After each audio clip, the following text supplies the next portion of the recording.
This happened in October 2025. I was working as an outside medical sales rep, driving through the isolated, heavily forested hills of the Ozarks in Missouri.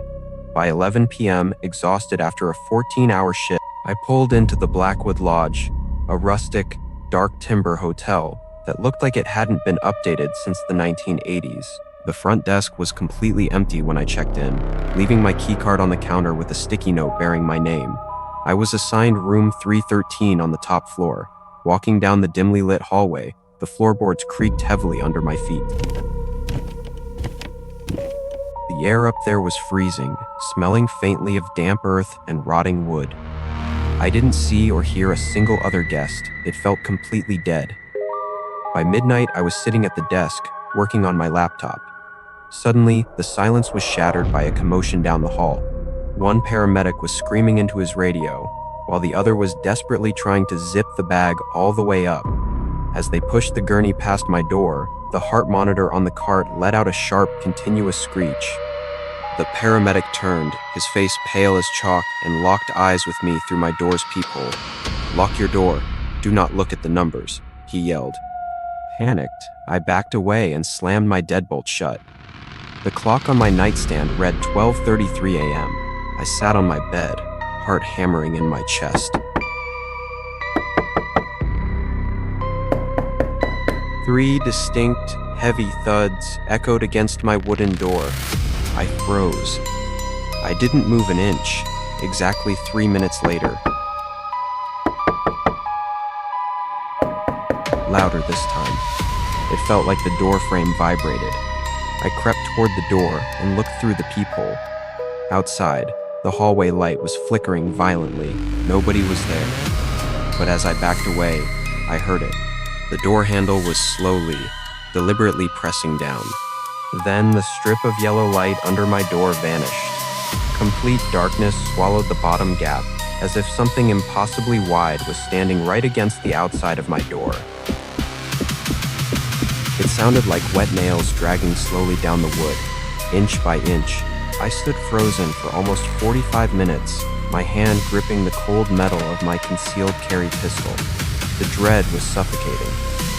Finally, around 1:30 a.m., the sound of a heavy door creaking open down the hall broke the silence.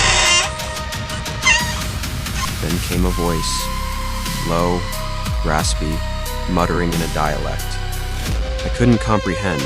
It sounded like Latin mixed with backwards English. Desperate for any human interaction to break the terror, I unlocked my door and stepped into the hallway. A man was standing outside room 303, the room where the EMTs had been earlier. He wasn't dressed in pajamas or casual clothes. He wore a crisp, dark funeral suit with a silver tie clip. He looked like an undertaker, but his skin was stretched far too tight over his skull, and his eyes were completely bloodshot, sunken deep into dark, hollow sockets. "Excuse me," I stammered, my voice trembling. "Were you with the man they took away on the stretcher?" The man turned his head toward me. The movement was unnaturally stiff, like a mannequin. He stared at me for 3 agonizing seconds before speaking. His voice was completely devoid of emotion. "3 knocks," he whispered. "What?" I asked, a chill running down my spine.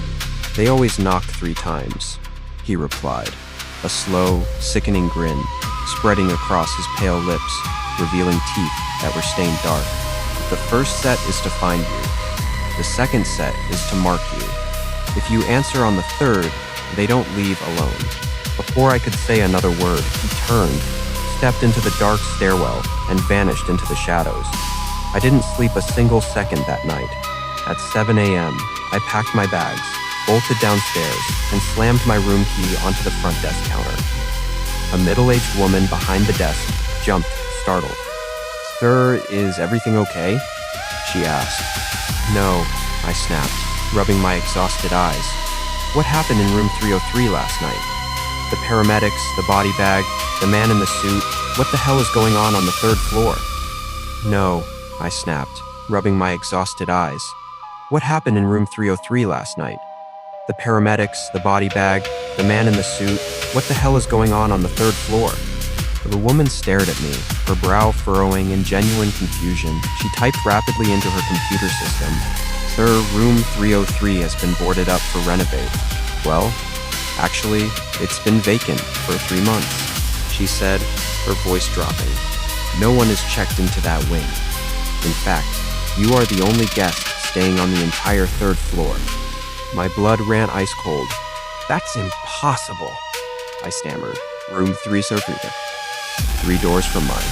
3 knocks. The man literally said. The receptionist gave me a look of deep pity mixed with subtle fear. Sir, the previous guest in 303 passed away 3 months ago at 3 a.m. after a sudden heart attack.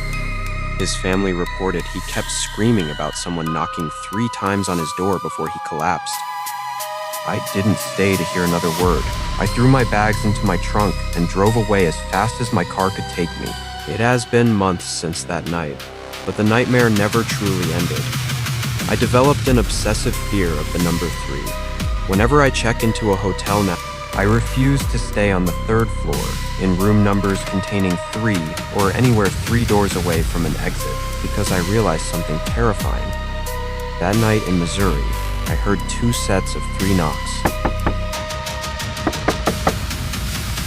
I never heard the 3rd set that night, but deep down, I know it's coming.